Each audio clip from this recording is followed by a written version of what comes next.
నమస్కారం, వార్తలకు స్వాగతం. ముందుగా ముఖ్యాంశాలు. సెమీ క్రిస్మస్ వేడుకల్లో పాల్గొన్న సీఎం చంద్రబాబు నాయుడు. ఈ సందర్భంగా ప్రసంగం.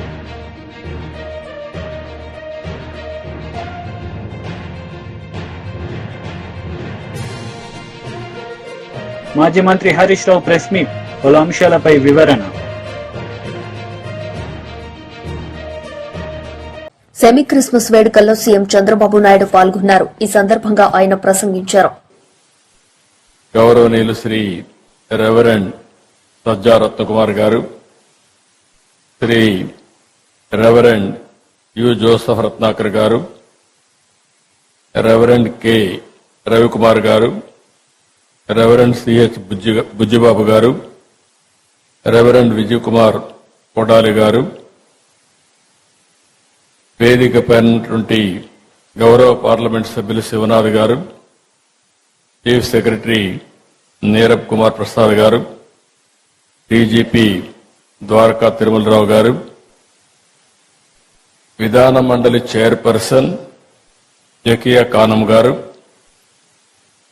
గౌరవ శాసనసభ్యులు గద్దె రామ్మోహన్ రావు గారు, యార్లగడ్డ వెంకట్రావు గారు, ఉండవల్లి శ్రీదేవి గారు, ఈరోజు పెద్ద ఎత్తున ఈ కార్యక్రమానికి విచ్చేసినటువంటి క్రైస్తవ సోదరి సోదరులందరికీ పేరు పేరున మనస్ఫూర్తిగా నమస్కారాలు, అభినందనలు, శుభాభినందనలు. మీ అందరూ కూడా హ్యాపీ క్రిస్మస్. ఈరోజు ఇక్కడుండే వాళ్లే కాకుండా ఆంధ్రప్రదేశ్ రాష్ట్రం, అటు తెలంగాణ రాష్ట్రం, భారతదేశం, ప్రపంచంలో ఉండే క్రిస్టియన్ సోదరి సోదరులందరికీ హ్యాపీ క్రిస్మస్.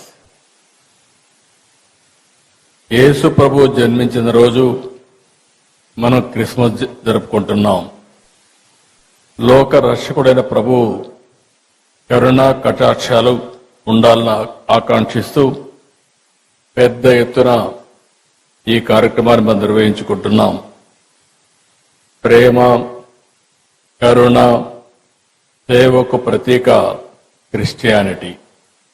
నేను ఎన్నో సందర్భాల్లో చెప్పాను, ఎక్కడైనా ఒక మంచి హాస్పిటల్లో మెరుగైన సేవలు అందిస్తున్నారంటే ఇప్పుడు కాదు, స్వతంత్రం రాకమునప్పటి నుంచి కూడా ఒక మంచి కాలేజీ పెట్టి పేద పిల్లలకు మంచి చదువు ఇప్పించారంటే అది క్రిస్టియన్ ఇన్స్టిట్యూషన్సే పెద్ద ఎత్తున చేశాయి. దీనికి స్ఫూర్తి ఇచ్చింది కూడా యేసు ప్రభు ఇచ్చారు.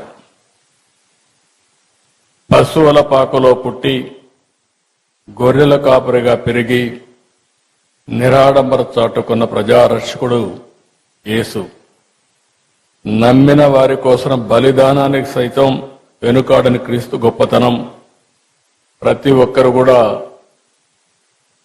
ఉత్తేజాన్ని తీసుకోవాల్సిన అవసరం ఉంది. నేను ఎప్పుడొచ్చినా మీతో మాట్లాడుతూ ఉంటే మీ ఉత్సాహం చూసినప్పుడు ఒక స్ఫూర్తిదాయకమైన సందేశాన్ని ఇక్కడి నుంచి పొందుతున్నాం. ఎల్లప్పుడూ కూడా మనందరం ప్రభు త్యాగాన్ని స్మరించుకోవాలి, శాంతి మార్గాన్ని అనుసరించాలి, ప్రేమతత్వాన్ని పెంచుకోవాలి, ఈర్ష్య ద్వేషాలు పరారదోలాలి, అబద్ధం, లంచం వంటి పాపాలకు దూరంగా ఉండాలి. ఈరోజు రోజు రోజుకు విలువలు పడిపోయే ఈ సమయంలో కనీసం మనం చూస్తే డిసెంబర్ నుంచి జనవరి అంతవరకు కూడా, ఫస్ట్ వీక్ అంతవరకు కూడా ప్రపంచమంతా పెద్ద ఎత్తున జరుపుకునే ఏకైక పండుగ ఈ క్రిస్మస్ అని చెప్పి కూడా నేను మీకు తెలియజేస్తున్నా. అందుకనే నేను కూడా మీరు ఒకసారి చూస్తే ఇప్పుడే కాదు, మొట్టమొదటిసారిగా నేను సమైక్య ఆంధ్రప్రదేశ్లో ముఖ్యమంత్రిగా ఉన్నప్పుడు గవర్నమెంట్ తరపున క్రిస్మస్, ప్రీ క్రిస్మస్ ఈవెంట్ జరపాలని ఆ రోజు ఒక హైదరాబాద్లోనే కాకుండా అన్ని జిల్లాల్లో కూడా కార్యక్రమాలు నిర్వహించిన పార్టీ తెలుగుదేశం పార్టీ అని చెప్పి కూడా నేను మీకు తెలియజేస్తున్నాను. ఎప్పుడు కూడా నేను ఒకటే ఆలోచిస్తాను, మైనారిటీ వర్గాల సమిక్షేమానికి భద్రతకు ఎప్పుడూ నేను అండగా ఉంటాను. ఒకసారి అయితే సమైక్య ఆంధ్రప్రదేశ్లో చర్చ్ పైన దాడులు జరిగితే స్వయంగా నేనే వచ్చి ఇన్వెస్టిగేషన్ చేసి మళ్లీ అలాంటి సంఘటనలు జరగకుండా పూర్తిగా కంట్రోల్ చేసింది తెలుగుదేశం ప్రభుత్వం అని ఇప్పుడు గుర్తు చేస్తున్నాను. ఇంకొక పక్క విభజన తర్వాత కూడా మీరు ఒకసారి చూస్తే ఏదైతే క్రిస్టియన్స్ కోసం సంక్షేమం కోసం ఎక్కువ ప్రాధాన్యత ఇచ్చాం. చర్చ్ తాడేపల్లిలోని పార్టీ కేంద్ర కార్యాలయంలో వైఎస్సార్సీపీ సీనియర్ నాయకులు MLC Lella Appireddy press meet నిర్వహించారు.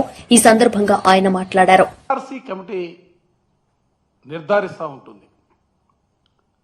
కానీ ఇవాళ ఈ రాష్ట్రంలో 40 సంవత్సరాల నుంచో 50 సంవత్సరాల నుంచో పత్రికలు నడుపుతున్నామని,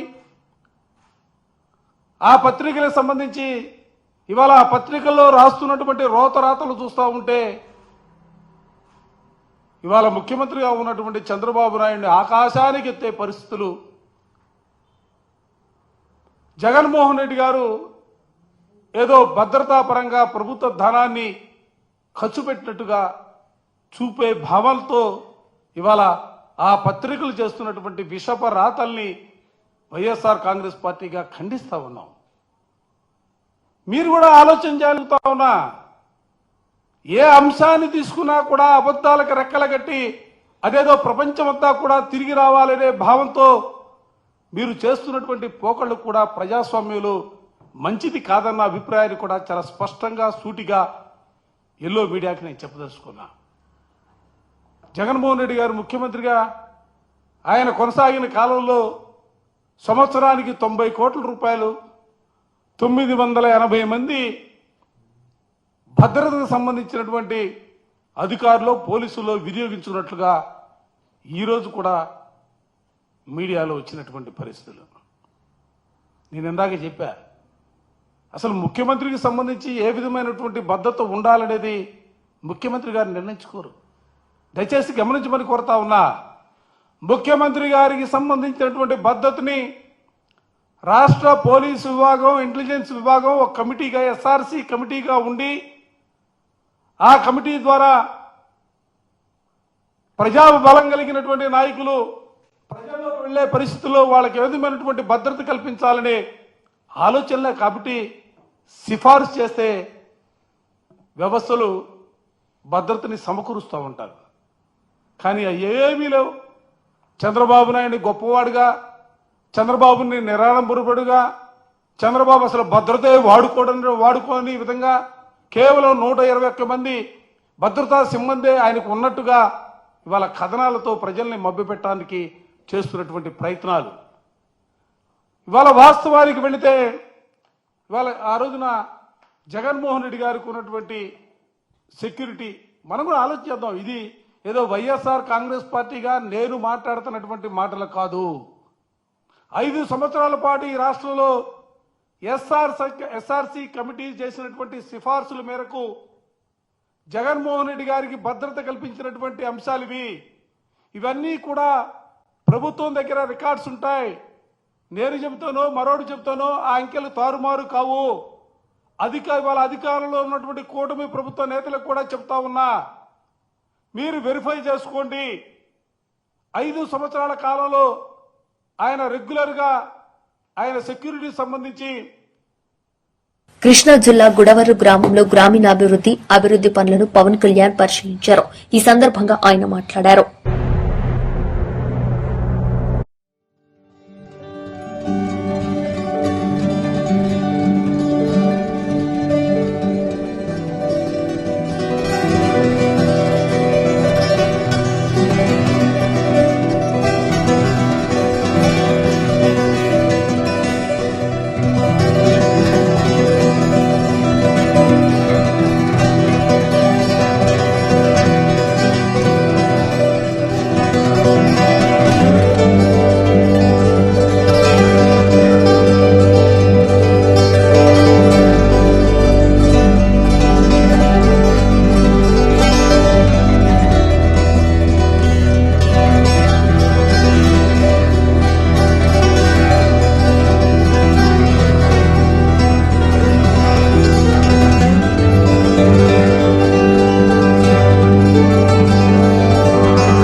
మాజీ మంత్రి హరీష్ రావు మీడియా సమావేశం నిర్వహించారు. ఈ సందర్భంగా ఆయన మాట్లాడారు. మీటర్లు పనిచేయకపోవడం కావచ్చు, ఎక్స్రే మిషన్లు పనిచేయకపోవడం కావచ్చు, కుక్కలు కొరకడం కావచ్చు, రోజు ఎంజీఎం గురించి ఏదో ఒక నెగటివ్ వార్త వస్తుంది. ఎంజీఎం పోతే మందులే లేవు బయటకు రాస్తున్నారనే వార్తలు కూడా నేను టీవీలో పత్రికల్లో చూస్తా ఉన్నా. అంటే ఆసుపత్రి నిర్వహణ పూర్తిగా ఫెయిల్ అయిపోయింది. పేదలకు సరి అయిన వైద్యం దొరకడం లేదు.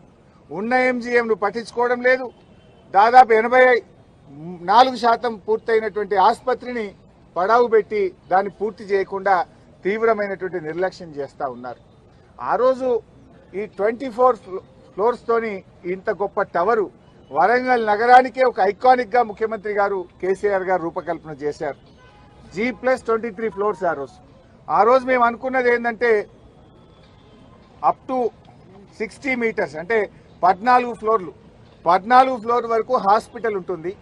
14 నుంచి 24 వరకు మిగతా 10 ఫ్లోర్లలో పీజీ స్టూడెంట్స్ అకామిడేషను, డాక్టర్ల అకామిడేషను, స్టాఫ్ నర్సుల అకామిడేషను, బ్లడ్ బ్యాంకు, ల్యాబ్స్, ప్రొఫెసర్లకు, సూపరింటెండెంట్లకు వాళ్ళ ఆఫీసు, ఇవన్నీ కూడా మిగతా 10 ఫ్లోర్లలో ఏర్పాటు చేశాం. అంటే మొదటి 14 ఫ్లోర్లలో హాస్పిటల్ను, మిగతా 10 ఫ్లోర్లలో బ్లడ్ బ్యాంకులు, మన టెస్టింగ్ సెంటర్లు, labs, quarters, PG students quarters, doctors quarters, ఇవన్నీ కూడా జాగ్రత్తగా అందరు ఇక్కడే ఉంటే ఎమర్జెన్సీ సేవలు బాగా అందుతాయని ఎంతో ప్రణాళికబద్ధంగా చేశాం. అయితే ఈ ప్రభుత్వం వచ్చినాక ఏదో ఒకటి, ఎందుకంటే వాళ్ళు బురద జల్లడమే లక్ష్యం తప్ప ఒక మంచి పనిని ముందుకు తీసుకుపోయే సోయి ఈ కాంగ్రెస్ ప్రభుత్వానికి లేకపోయింది.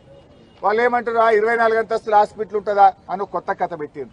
వాస్తవానికి మనం ప్లాన్ చేసింది G+13 వరకే హాస్పిటల్, పైనంతా కూడా ల్యాబ్స్, లైబ్రరీలు, స్టూడెంట్స్ హాస్టల్స్ అన్నీ కూడా అందులో ఏర్పాటు చేశాం. మరి జైపూర్లో మొన్నటిదాకా కాంగ్రెస్ గవర్నమెంటే ఉండే, అశోక్ గెహ్లాట్ అని కాంగ్రెస్ ముఖ్యమంత్రి ఉండే. జైపూర్లో 110 మీటర్ల ఎత్తున 24 అంతస్తులతో జైపూర్లో ఇదే కాంగ్రెస్ గవర్నమెంట్ అక్కడ హాస్పిటల్ కడతా ఉంది. ఇప్పుడు అక్కడ కూడా గవర్నమెంట్ మారింది, కానీ అక్కడ వచ్చిన BJP government as it is ఆసుపత్రిని పూర్తి చేస్తూ ఉంది.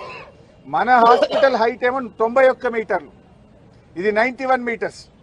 కానీ జైపూర్లో అశోక్ గెహ్లాట్ కాంగ్రెస్ ముఖ్యమంత్రి కట్టింది 110 మీటర్లతోని. మరి అక్కడ కూడా ఆసుపత్రి ఆయన ప్రారంభించిండు. అంటే అక్కడ కాంగ్రెస్ పార్టీ చేస్తే ఒప్పు, ఇక్కడ బీఆర్ఎస్ పార్టీ చేస్తే తప్పు. ఇది కాంగ్రెస్ నీతి. మీరు అనవసరంగా బేషిజాలకు పోయో ఎంతసేపు గత ప్రభుత్వం చేసిన దాన్ని ఆపాలనో, కోడిగుడ్డు మీద ఈకలు బీకినట్టు ఈకలు బీకాలనే ప్రయత్నం చేయడం మానండి. ప్రజలకు వైద్యం అందాలి, పేదలకు మేలు జరగాలి.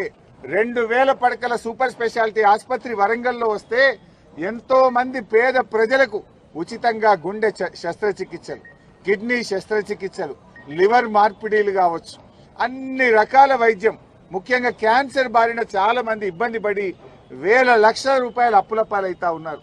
అటువంటి పేద ప్రజలకు హైదరాబాద్ నిమ్స్ లో ఎలాంటి సేవలు అందుతాయో అట్లాంటి అత్యాధునిక ఆధునిక పరికరాలతో అన్ని రకాల వైద్యం వరంగల్ తో పాటు ఉత్తర తెలంగాణ ప్రజలకు అందాలని కేసీఆర్ గారు ఎంతో దూరదృష్టితో చేశారు. ఈ రాష్ట్రాన్ని 50 ఏళ్లు కాంగ్రెస్ పాలించింది, 16 ఏళ్లు తెలుగుదేశం పాలించింది.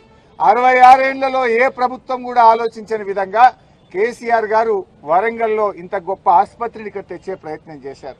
హైదరాబాద్ నలుదిక్కుల 4 ఆసుపత్రులు, నిమ్స్ కు డబల్ మరో 2000 పడకల ఆసుపత్రి నిమ్స్ కి యాడ్ చేశారు.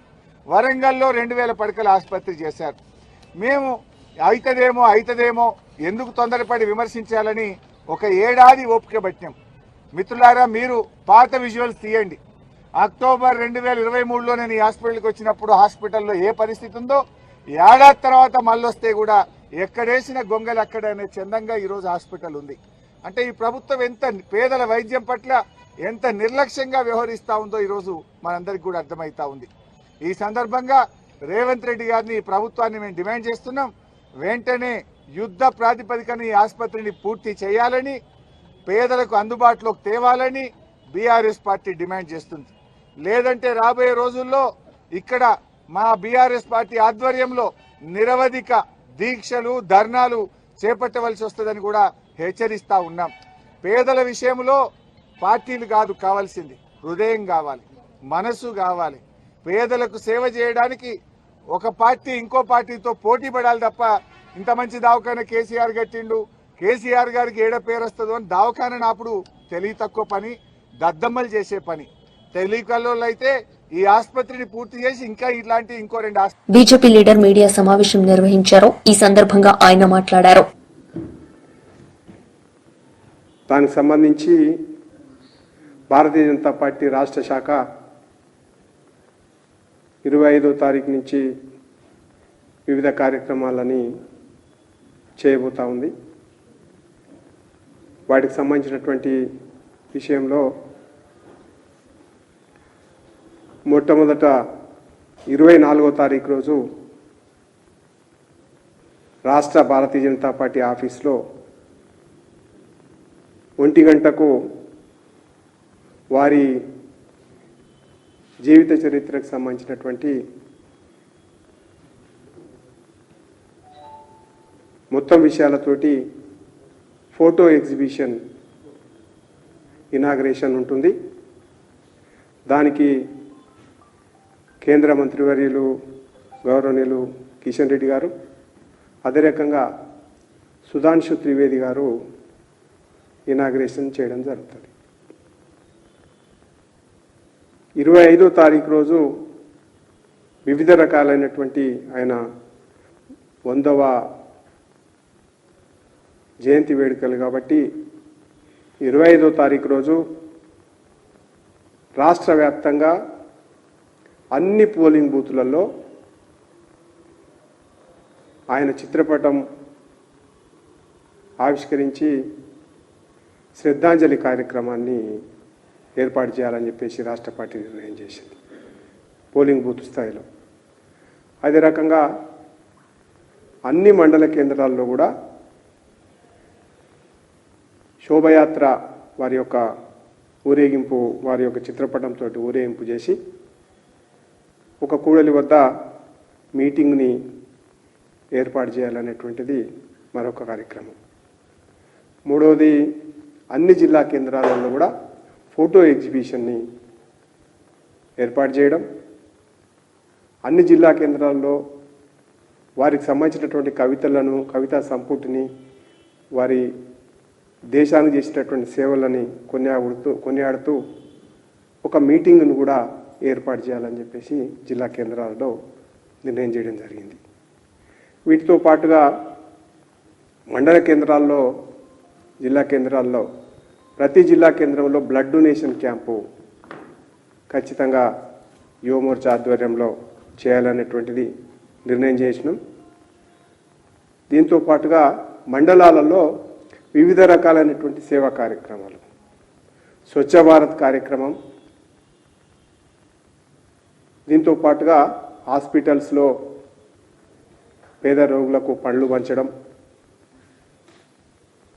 తర్వాత స్ట్రీట్ అంటే వీధులలో పేదవాళ్ళు ఉన్న వాళ్లకు చలికాలం దుప్పట్లు, రకరకాల సర్వీస్ కార్యక్రమాలని చేయాలని చెప్పేసి నిర్ణయం చేయడం జరిగింది. దీంతో పాటుగా హైదరాబాద్లో ముఖ్యంగా 11 గంటలకు స్టేట్ ఆఫీస్లో బ్లడ్ డొనేషన్ క్యాంప్. వార్తలు ముగించే ముందు ముఖ్యాంశాలు మరోసారి.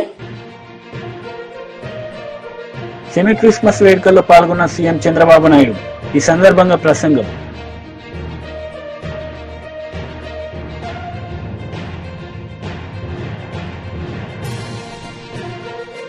మాజీ మంత్రి హరీష్ రావు ప్రెస్ మీట్, పలు అంశాలపై వివరణ. ఈ వార్తలు ఇంతటితో సమాప్తం. తిరిగి ప్రసారమయ్యే వార్తల్లో మళ్ళీ కలుద్దాం. అంతవరకు సెలవు. నమస్తే.